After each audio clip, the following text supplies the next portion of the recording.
سلام كبرات تخاتلتي داسني اكسترا نحجاب استدالو علتاو زيناتات نأمريكا اب أولمبيك كتوكل توادر زلا ايرتراويت من اسي جيتاچو ردا زهابو مغلصن مسناي وصاي معكن باكل زغبروك على محتاتن زملكت زوص حبريتا سودان نحدش حساب اثيوبيا اب غداي قدب حداسه منصاغا اب لعلي بريزيدنت كولومبيا زتفصم متقعتن كال انزدهسس زيناتات حيزلكم مصلخو ابزا چانل دما ناي وتر تخاتلتن مخان سبسكرايب كتغبرو بخبري عدمكم اب عامته كلت تشحن 14 اب حبرات منقستات امريكا زنبره وددرغيا نيرترا وكيله تساتف مصيا زنبرت شعوق 10 شوعه عمل زنبرت وين قالاتي ابتي غزيتين اب ايرترا كيتملست اب امريكا دحر مترافا ابز حلفه قربه معلتات زيغنتني امريكا دحر محازا ابز اوان نابتيا وددرات اولمبيك زحلف ناي موداتا وددر كتساتف تحاريا خمزلا تغليصو زنا امريكا كابتمص او وددرغيا زتفلالي عوتات كتغوانا صنحت منسي ابتي بحج زكاير وددر 10,000 متر عند حرت زدل غيزي ختمزغب كيلا نحبرات منقستات امريكا وكيلا او وددرات اولمبيك طوكيو كتساتف كم زخونه تغليصلو وين قلاتين مع كان زينا واشنطن بوست هيباتا بزلا مغلصي حدا معلتي نحبرات منقستات امريكا وكيلا اب اولمبيك كم تساتف وتر زارب كم زنبرت نهزبا كتوكل كا امناتها انطيا كم زلان دحر مزرب ابت زمص تمرصاتو لزلا وسان وددر زدل درجه امزغبا اب طوكيو جابان امريكا وكيلا ناي اولمبيك وددر اخته كايت تحلم كم زلا غليصا اب حزباو ويانا حردنا تግራይ وحات ابل فصام سراحكم دما ابز اوان اب حيلتا تግራይ حدا كاب لعلوت حلفت زخونه جيتاچو ردا بزعبتي ابز اوان زكاي زلو كيناتا ملكيتو بمنقد علاو ناي تويتر حسابو حدا نسراويت فدرال ايدكم هابو زبللو مغلصي زرغيحلا جيتاچو ردا ابتزهابو مغلصي حيلتاتنا ابز اوان توسخ عوتات اندا تغوانا صفاي زخيت زلا ابز حلفه كلته معلتات بشحات زقصر سراويت صلاي دحر مقتالهم ابز اوان سراويت صلاي ام بتتا زلا حيلتاتنا خا 4 اهاتات دمسيسوم بزح زلو كبيد برتن كالا اصوراتن تقواصاصيروم አለው ትግራይ عند حقوق سراويت ابي احمد سيراتيا تقند السرح اهاتات ابي قاليوم تتحيزوم قاليوم تدمسيسوم بمخانم ابي احمد ابزو قب بوليتيكاوي دبلوماسياون وتهدراون مداي تسعيريو بزخا نحنا ام منقست تግራይን اب حيلتات تግራይን زلنا اتز ترف سراويت ابي ايدو كهب نصوع ويدما حيال قطع حيلتاتنا اب لعليوم كورديو اسياسن ابين مسኦም كوزدهم اي تقدفهم بمسرته توديو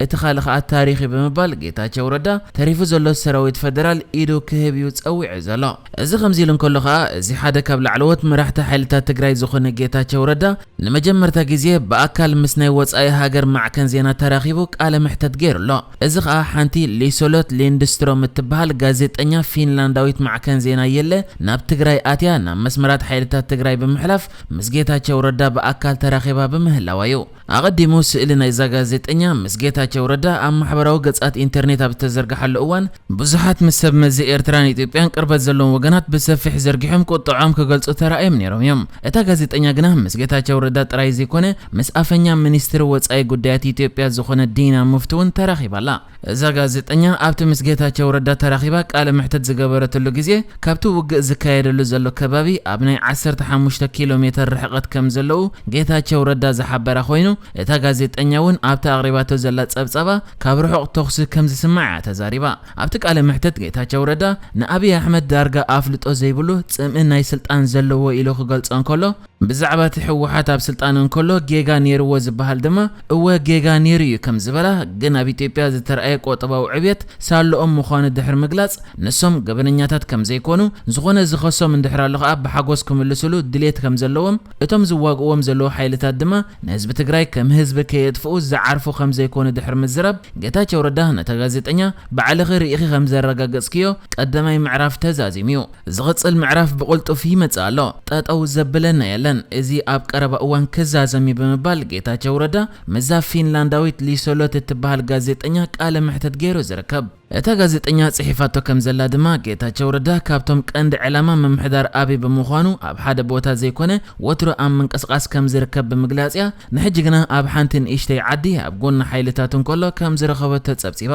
እዛ ጋዜጠኛ ካብ ትግራይ ምስ ተመልሰት ምስ ኣፈኛ ሚኒስትሪ ወጻኢ ጉዳያት ኢትዮጵያ ዝኾነ ዲና ሙፍቲ ተራኺባ ብዛዕባ ትግራይ ሕቶታት ኣቕሪባትሉ ነይራ ዲና ሙፍቲ ድማ እቲ ኣብ ትግራይ ዘሎ ውግእ ዘይኮነ ናይ ሕጊ ምኽባር ስርሒት እዩ ንሱ ኸኣ ተዛዚሙ ሕጂ ምህናጽ ትግራይና ዘለና ክብል አንጻር እቲ ንሳ ዘቕረበትሉ ኣብ ባይታ ዘሎ ሓቅታት ክምልሰላ እንከሎ ኣብ ትግራይ ግን ገለ ዜጋታት ሕጽረት ናይ ምግቢ ኣለና ኢሎም ንምስ በለቶ ድማ ዲና ሙፍቲ እዚ ንስኺ ዝበጽሐኸዮ ሓበሬታ ከረጋግጾ ኣይክእልን እየ ኣይረኣኽዎን እውን ስለዚ ከምዚ ዓይነት ሕቶ ኣይትሕተትኒ ክብል ይመልስላ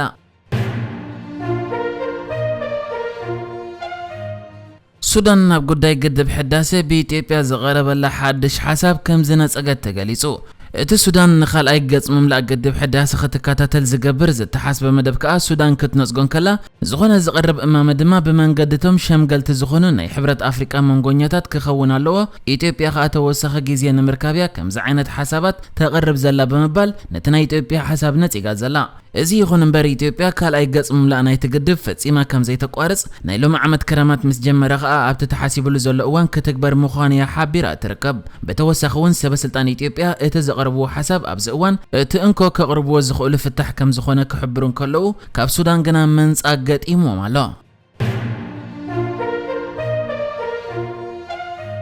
ፕሬዝደንት ኮሎምቢያ ዝነበረላ ሄሊኮፕተር ዘጥቃዕ ሰብ መን ምዃኑ ዝሓበረ ውልቀ ሰብ ዓቢ ሽልማት ተዳልዩሉ ከም ዘሎ መንግስቲ ኮሎምቢያ ኣፍሊጡ ፕሬዝደንት ኮሎምቢያ ኢቫን ዱኬ ዝሓለፈ ዓርቢ ናብ ማዕረፈ ነፈርቲ ኩኬታ ምስ ቀረበ እታ ዝተሳፈረላ ሄሊኮፕተር ናይ ተኹሲ መጥቃዕቲ ዘጋጠመ ኮይኑ በቲ መጥቃዕቲ ከዓ ናይታ ሄሊኮፕተር ላዕለዋይ ክንፍን ጭራን ክባሳሳዕ ተራእዩ በዚ መጥቃዕቲ ከዓ ዝኾነ ዝተጎዳ ሰብ እኳ እንተዘየለ መንግስቲ እቲ ሃገር ግና ነቲ ተግባር ዝፈጸመ ኣካል ኣብ ትሕቲ ቀይዲ ንምእታው ኣስታት $800,000 ቀሪቡሎ ነዚ መጥቃዕቲ ኣመልኪቶም ኣሜሪካ ሕብረት ኤውሮጳን ውድብ ሕብራት ሃገራትን ዘለዎም ኩነነ ከስምዑን ከለዉ ነቲ ተግባር ዝፈጸሙ መነመን ምዃኖም ዝሓበረ ከዓ ሽልማት ከም ዘለዎ ሚኒስተር ምክልኻል እቲ ሃገር ኣፍሊጡሎ ክሳብ ሕጂ ተገይሩ ብዘሎ መርመራ ከዓ ኣብቲ ከባቢ እቲ መጥቃዕቲ ዝተፈጸመሉ ማዕረፎ ነፈርቲ ኣብ ጥቕሚ ውዒሉ ክኸውን ይኽእል እዩ ዝተባህለ ብረት ከም ዝተረኽበ ኣብ ሓደ ካብቲ ዝተረኽበ ዕጥቂ ከዓ ኣርማ ናይ ሓይልታት ቬኔዙዌላ ከም ዝተረኽቦ ተገሊጹ ክሳብ ሕጂ ግና ብልክዕ ነቲ መጥቃዕቲ መን ፈጺምዎ ዘይተፈለጠ ዘሎ ኮይኑ እቲ ሃገር ግና ዝኾነ ሓበሬታ ንዘምጽእ ውልቀ ሰብ $800,000 ዝበጽሕ ሽልማት ቀሪባ ከም ዘላ ኣፍሊጣላ ከም ዝፍለጥ ጎረባብቲ ሃገራት ዝኾና ኮሎምቢያን ቬኔዙዌላን ሓርፋፍ ዝኾነ ዝምድና ዘለዎም ኮይኑ ኮሎምቢያ ከዓ ንቬኔዙዌላ አንጻራ ዝዓጠቑ ዕጡቓት ተዕቆብያ ብምባል እያ እትኸሳ ንሕጂ ዝተዳለወ ዜናታት እዚ ነይሩ ብካልእ ክሳብ ንራኸብ ሰላም ንዓኹም